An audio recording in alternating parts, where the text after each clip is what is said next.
Hello, and welcome to this week's episode of Man, We're Too Old for This, here on the Nerd Eternal Network.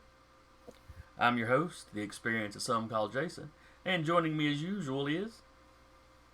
The token, 2 halfpennies, Tarky. The Todd Father, currently planning to take over the world.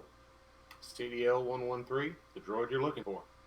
And today we're going to talk about the Animaniacs reboot, and, maybe some of the older Steven Spielberg Presents cartoons that some of us grew up with, or grew up with the reruns of. Yeah, that's fair. I'm pretty sure I saw no new episodes of most of that stuff. Yeah. Animaniacs might have still been having new ones by the time you were up. So oh well, who wants to kick off the conversation? I enjoyed the trailer for the Animaniacs. I like it. Go ahead. It immediately kicks off with the whole like reboots are a sign of, the lack of creativity in Hollywood, yada yada yada. And then they just show up with a big check and hand a big check to them, and they go, "Okay." Here's your check, you sellouts. All their clothes are the Hulu label. Mm-hmm. Yeah.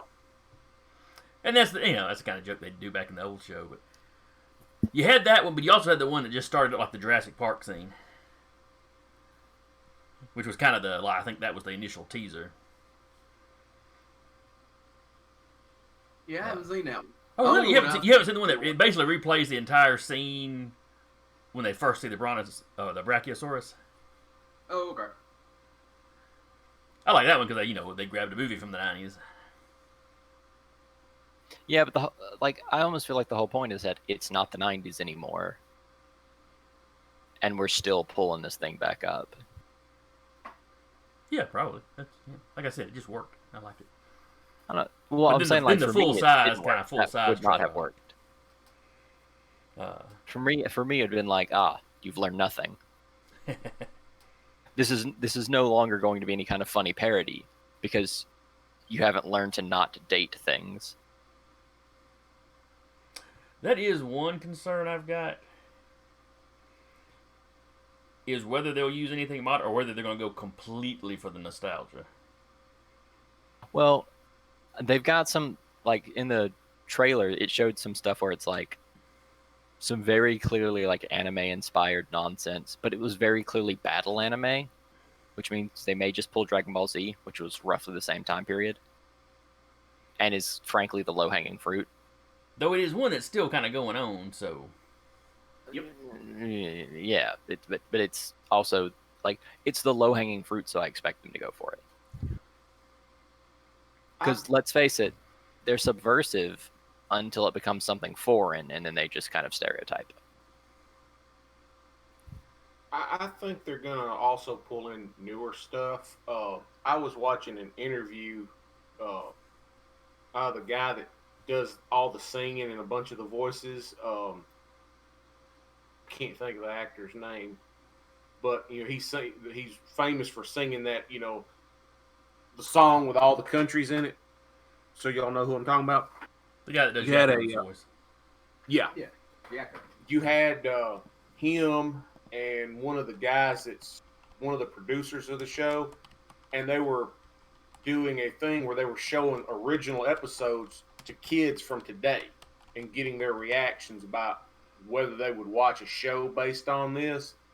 And all the kids were like, "Oh, this is funny. I like that." It was because they were showing them different clips from the show. Mm-hmm. And they said, "Would you watch this?" And one of the kids was like, "Yeah." He said, I would watch this definitely. He said, "I think my dad would like this." And one of the interviewers goes, "I think your dad did watch this." And the dad is in the background going, "Yep, I did." And just to throw it out there, that voice actor we're trying to come up with a name for is Robert Frederick Paulson. Yes. The third. Yeah. But, the first three models didn't work out. They were interviewing were like, "Yeah, I would watch this if it was a show." And at the end of it, they told them, "Well, new episodes will be coming." And that was the first I heard that, they were doing something. And the person that was doing this poll for them was like, "What can we expect out of the new season?" And he said, the guy that was producing it says you can expect new songs, you can expect new skits. We're going to touch on stuff from around the world. So I got the impression from that they were going to kind of modernize and update some of the stuff that was going on. And it's not like a lot of stuff in the 90s doesn't get referenced in everything these days anyway. Yeah. I mean, Yeah. my only fear would be that they would focus like exclusively on that. Cause... Yeah, I don't think they're going to do that. I think you're going to have, modern references for technology, for stuff that's going on in the world. It wouldn't shock me a bit if they did some episodes where the characters are having to wear masks because of COVID. That wouldn't shock me at all. Or their caricature of Trump, because you used to have the caricatures of the Clintons and stuff. Yeah. Just thinking about it, I'd like to see them make like a skit about Letterkenny, because it's Hulu, Yeah. and Letterkenny is just great, hilarious content. So I'd love to see them somehow reference Letterkenny in an episode. Man, if they couldn't handle the word pianist, how in the world would they handle Letterkenny? Everything I hear about that talks about how foul-mouthed those Canadians Yeah, are. but none of it's okay. Other than other than I can't remember the character because you don't see his face because it's the main character just doing his voice really high pitched. But other than him constantly saying "give your balls a tug," it's mostly innuendo. Oh, okay. I have not seen Letterkenny. Oh, you should see it. I've heard But multiple anyway, people talking about it, though. From podcasters to actual folk. But anyway, like, are all the voice actors returning? From what About I have all read, pretty much everybody. Okay. At least all your big name characters. Well, I mean, like, for voice acting, it's a paycheck. It's I not a mean, bad deal to do anything. Rob Paulson himself does Yakko, Pinky, the bald doctor that would chase him around.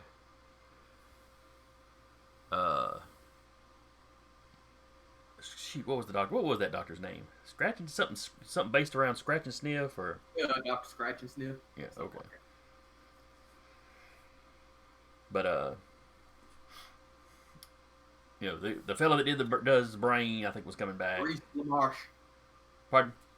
Maurice LaMarche. Brain. Yeah, I think he's coming back. Well, him and Paulson still go around doing stuff, so I'm pretty sure they got they hit. Brain. They hit cons and stuff pretty regular, I think. Tress McNeil, I think is her name, that does Dot's voice. I know they got the original Yakko, Wacko, and Dot. Yeah. She also did. I think she also did Babs and Tiny Toons. Yeah. Yeah. And it's like Disney's go-to person for Daisy Duck, which is not associated with any of this at all. But just throwing out her creds. The rumor of them bringing back Tiny Toons, that's the one where you start going, when are they going to get the voices for all these people? Because you had a hell of a lot more characters. Mm-hmm. Yeah. Tiny Toons. And I'm sure you had, like Paulson, I'm sure you had some of the voice cast that stacked up characters, but...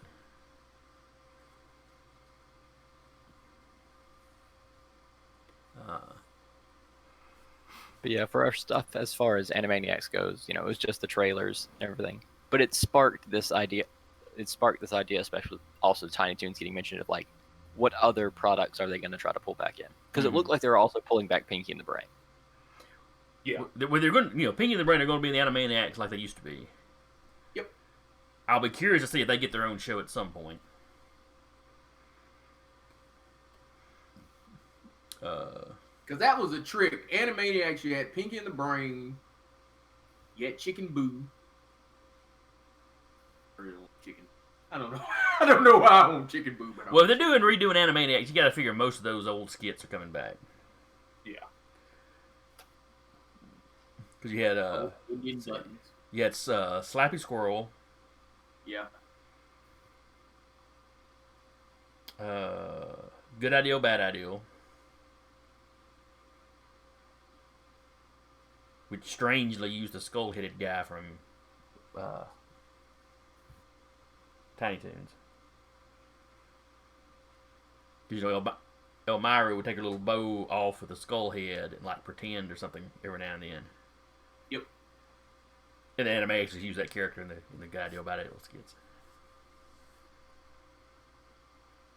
You had, was it a female fox or wolf or something?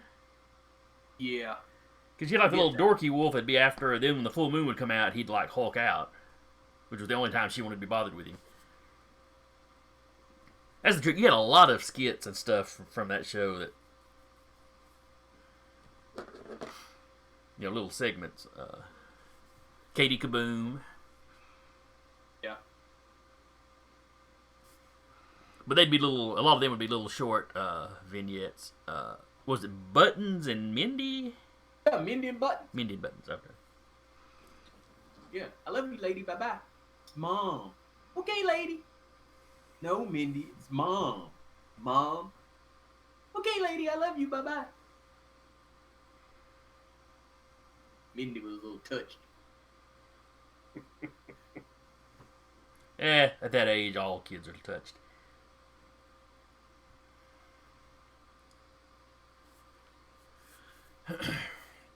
So really, if you think about it, Animaniacs had pretty much the same character count as Tiny Toons. It's just a lot of them were what am I trying to say here? Compartmentalized. Thank you. There you go. I've had like 2 hours of sleep today. My words, they are hard. But as far as like any of the other old shows, because I don't remember exactly how many Steven Spielberg presents that they did. I know you had Tiny Toons with the first one. You had Tiny Toons. You had Animaniacs. You had Freakazoid. Hysteria. And Hysteria, yeah. And I'm trying to remember if they did anything else after that or not. Other than, of course, Pinky and the Brain, but that was just an Animaniacs spinoff. And I love Freakazoid, but it's such a like a childish crassness to it. I'm not sure I'd get back into it. It might have been something a little too aimed at the age group you were in currently. Well, like I feel like that, but also like I know for a fact if I saw the Candlejack episode today, having never seen it before, I'd laugh. Because it's just so funny of him. He's beating him, and he goes, "Ha! I've got you now, Candlejack," and then says, "Dang it!" Because if you say Candlejack's name, he captures you. Mm-hmm. There are a lot of cartoons that you watch them as a kid, and you just see the cartoon, and you go back and watch them as an adult, and you're like, "Oh, these were written for a lot higher, age group. How'd they get that past the censors, or how'd they get?"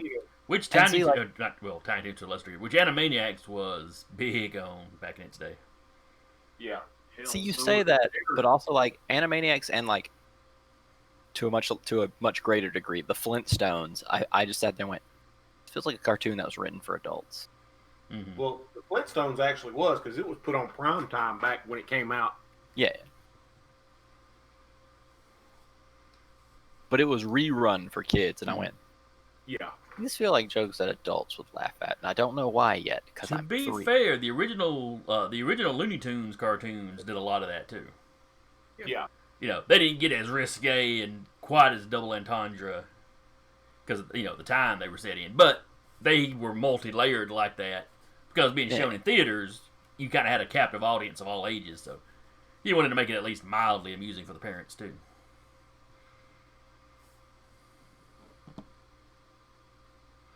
But Tiny Toons being quite bad as Animaniacs and Hysteria would get. No. There was enough of it that you can kind of tell that when they got to Animaniacs, it was like, all right, let's just see how far we can push this. Yeah. All Tiny Toons did that I can remember is make They Might Be Giants a much bigger band than they were. And they really also only gave did them what, work. 2 episodes dealing with their songs? Yeah, and it gave them work with Cartoon Network for a decade and a half. Yeah, that's fair. Because they did the Courage the Cowardly Dog song that showed by itself as though it was a commercial and people loved it. Like, they would just randomly show the little tiny music video for the Courage the Cowardly Dog by itself at random. And I loved it. That was a pretty good cartoon too. Yes, but that's not a... As much as I want to gush about Courage the Cowardly Dog and how it got canceled for no good reason because of parents groups, we got to back up and keep on track with Freakazoid. Yes. Freakazoid They I got- enjoyed, but I wasn't into anything superhero related, so, you know, a superhero spoof I was there for. I can only remember watching 1 or 2 episodes of that. I wish there were more episodes with Arms Akimbo. Because he was just a funny, ridiculous mafia character. Because his weapons were 2 arms. Because I forget if his hands were sewn or his jacket hands were sewn to the rest of his jacket, so he just attacked you with his big elbows. He looks so silly. Which one was it that was based off? I think it was him doing the voice.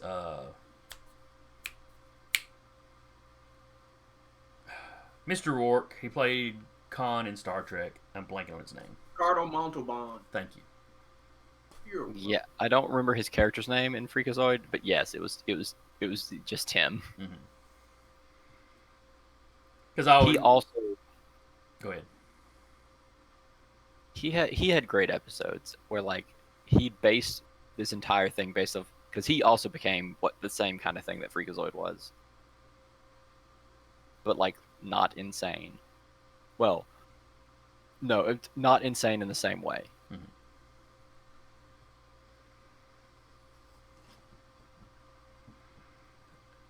Because I believe his catchphrase, or not catchphrase, but the phrase he said was, "Revenge is a dish best served with pinto beans and muffins."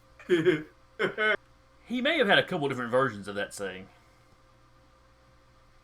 'Cause I seem to remember, I can't remember what it was. I seem to remember something that was a little different, but it was still him pairing it with actual food. But yeah, I remember So he was doing con riffs. some. Well, if he's talking about a dish is best served, something like that's a con riff. Yeah.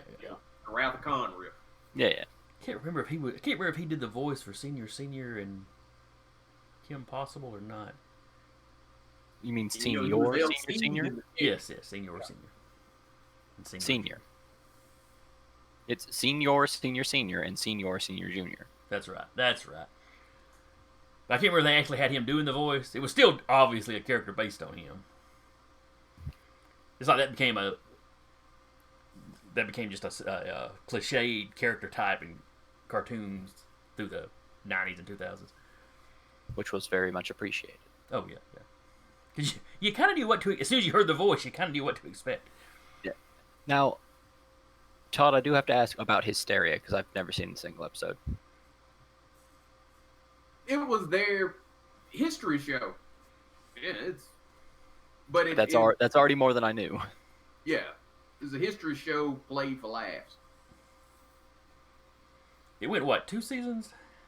Mm-hmm. Because you had, what, the Revolutionary War was the first season. And did they jump to the Civil War in the second one? Hell if I know. Because it was a show that I really liked, but rarely got to catch. Cause see, my thing was I always liked when they would do stuff like when they did Julius Caesar. It was the Rat Pack. Mm-hmm. You know, it was Sammy Davis Jr. and the Rat Pack. Yeah, I also like to call XXVI. Yeah. When they stab him up. Mm-hmm. Hannibal always had a disclaimer. What was the disclaimer? Oh, that he may actually have been African. Because Hannibal, whenever he popped up, was Kirk Douglas. Ah.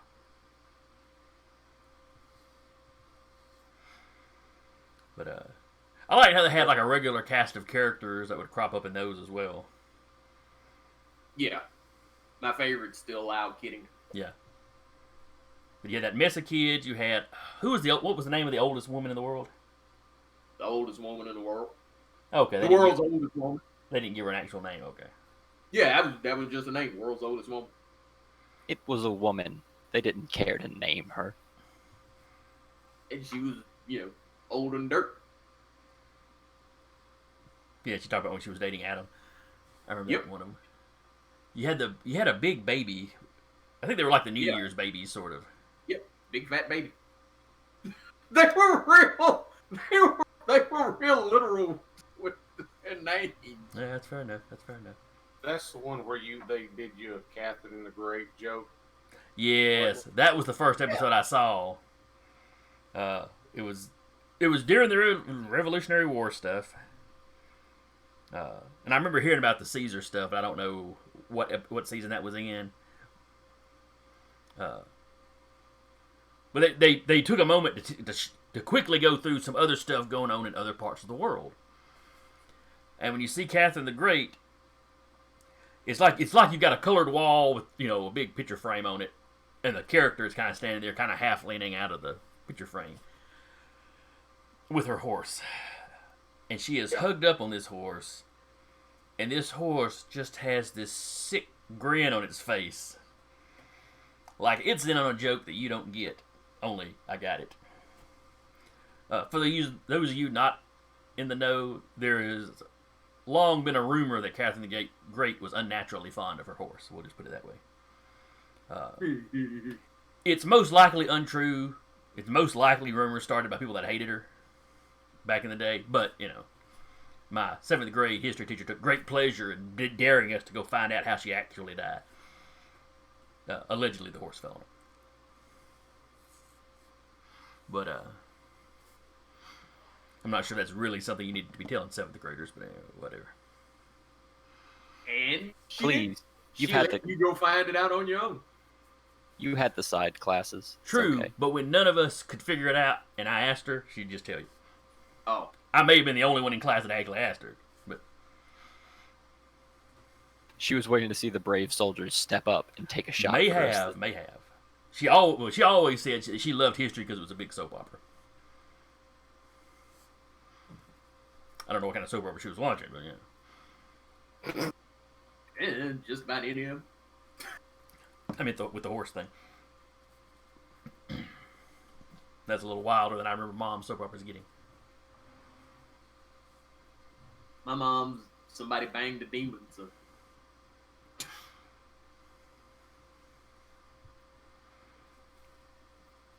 fact, several people banged that demon. But Hysteria then kind of has like a large window, but also like limited on how much research you're willing to do before actually making an episode. Mm-hmm. Well, even if you just do a cursory glance, there's a lot of history to work with, Yep. Yeah. But I keep going. Right, I but think like- I think it went 2 seasons, but I'm sitting here with Google, so let's find out how many seasons it went. Because it's just a thing though of like, there's some history that, depending on where you learn it from, it's just phrased differently. Mm-hmm. You're not- And you have conflicting reports on some stuff. You go back, especially go back to the Romans. Sometimes there'll be multiple historians, of antiquity that recorded things differently, so you don't really know what went on. All right, Hysteria went 52 episodes, 2 seasons. So only 2 seasons, but that was back when you got full length. Yeah, that's what would be considered today double-sized seasons. Mm-hmm.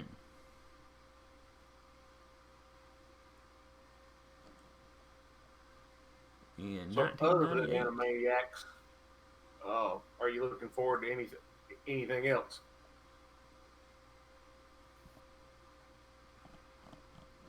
I'm trying to think of anything in the same vein that could be coming out that I'd want to see. Yeah, I mean, I sit there and go, Animations coming out. That's neat. I'm not subscribing to Hulu to watch it though. I mean, just to be honest, No, I may catch an episode or two, but Hmm. no, I'm not immediately going to start paying money for that. But it's still like it is something that catches attention. It's something that it's going to boost sales. Mhm. There are tons of people that are going to pay for it. And there's a little fun, and the funniest bits are going to show up on YouTube. So, I see myself for the next couple of years scrolling through Facebook a lot, catching, it's an Animaniacs clip. See what that is. Kind of like I do Family Guy these days. I don't watch the episodes, just the clips. As I slowly wait for him to go, surely Disney will look at that and go, well, it is a cartoon, and stick it on Disney Plus where I watch it. It's Warner Brothers, though. Yeah, but it's on Hulu, which is already Disney. It's like half Disney. 3/4 at best.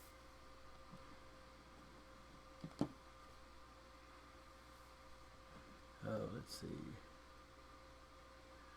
Season Sure, 2, Episode 3. I'm shocked that it didn't pop up on HBO Max. Yeah.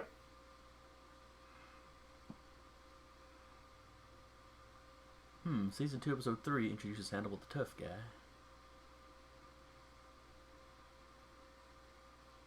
I don't know exactly how they divided up the seasons in. I thought it was Revolutionary War, then Civil War, but maybe the first season was like American history, and then they went world history with season 2. I don't know. Like I said, Yeah. I watched it Like anytime I I said- could manage to catch it, but it came on at weird times, and I was old. I was up and working and stuff by that point, so. I was usually more interested in the world history than anything.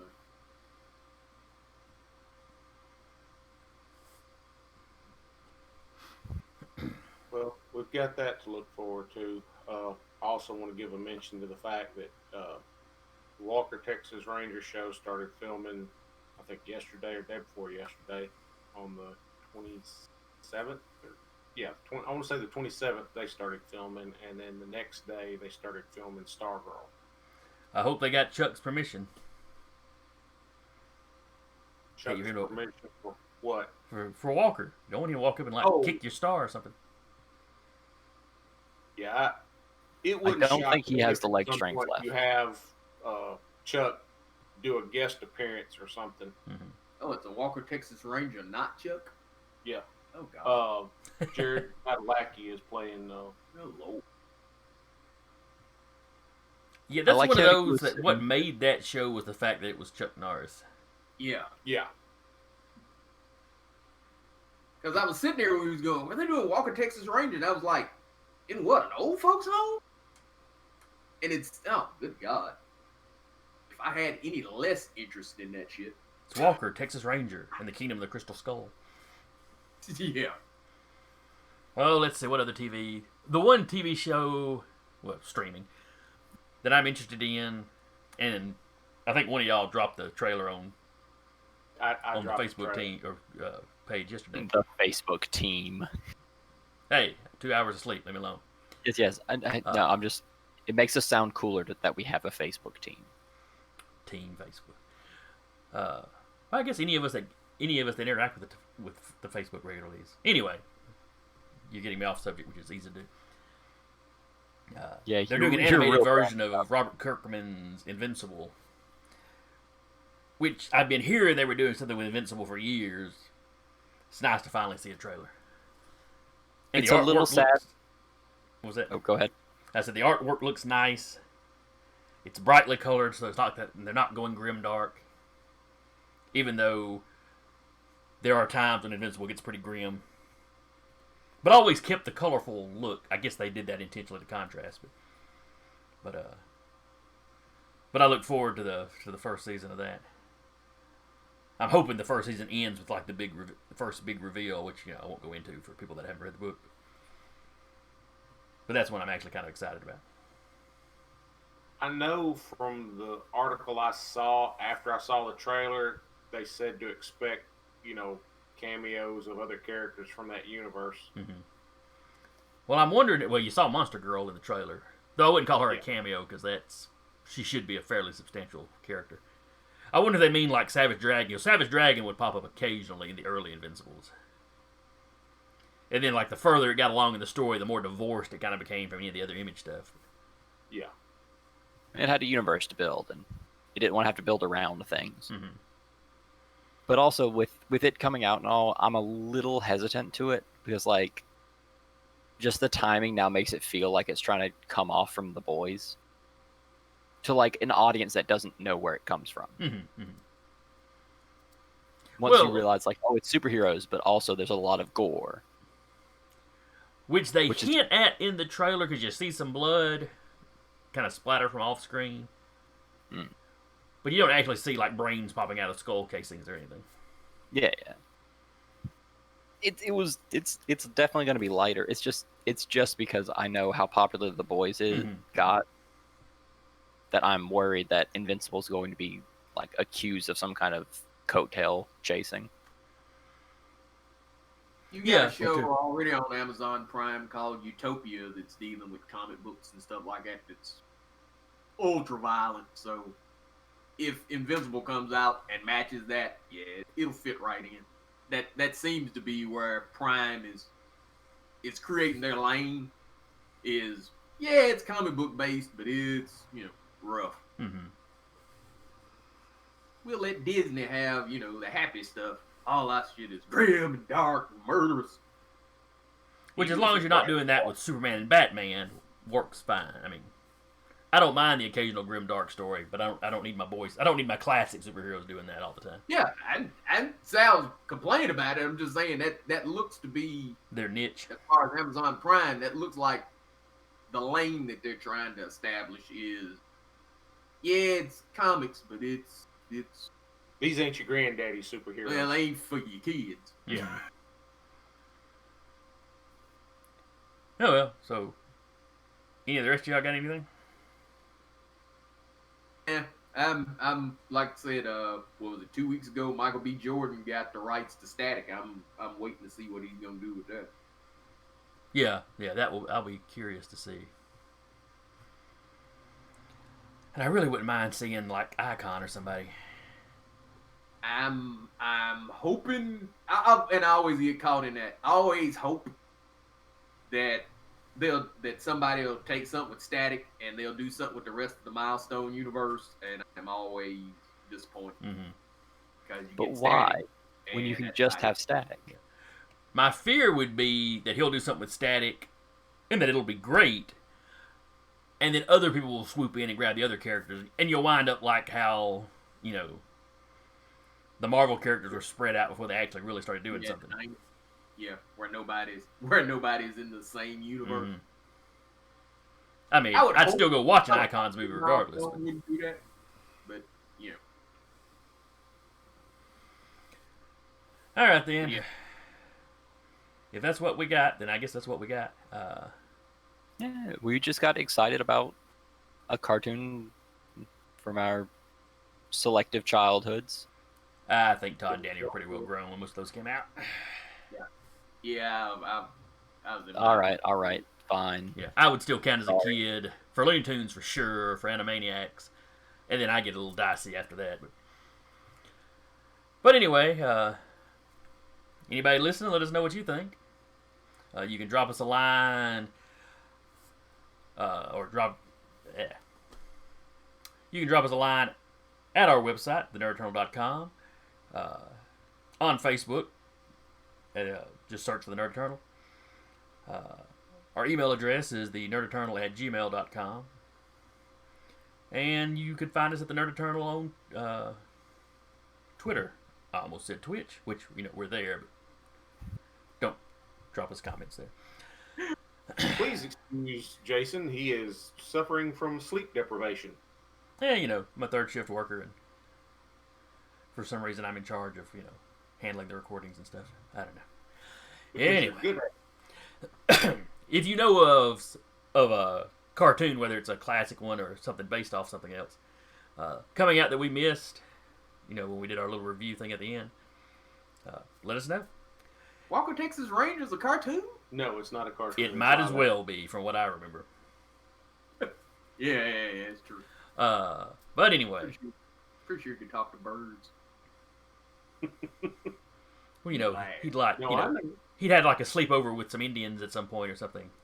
Yeah, and he came back. He could talk to eagles. Like, the fuck? Yep. Yeah. Anyway. Me alone, I'm on that shit. Okay. They had this stuff called peyote. Man, it let you talk to birds and all kinds of shit. Roundhouse kick. Anyway. Well, the roundhouse kick is for anybody that tells him he couldn't talk to birds. So people quit telling him. But anyway, we'll see y'all next week, I guess. Again, I was your host, the experienced some called Jason, and with me has been The token Genshin Impact addict, Darky. The Todd Father still planning to take over the world. CDO 113. Droid you've always been looking for. and we'll see y'all next time. You said that like you were single and it was weird. Yeah, I'm not saying. It did come off as kind of pornographic. I hope it- Jennifer doesn't listen to this. It came off like a dating profile. It I'm did. the droid I'm you've the droid always been always looking been for. looking Like he's got some kind of weird attachments or something. I'm just picturing him doing the Buddy Jesus at the camera while he says it. I'm imagining a C-3PO like doing a little circle on the chest plate of a stormtrooper.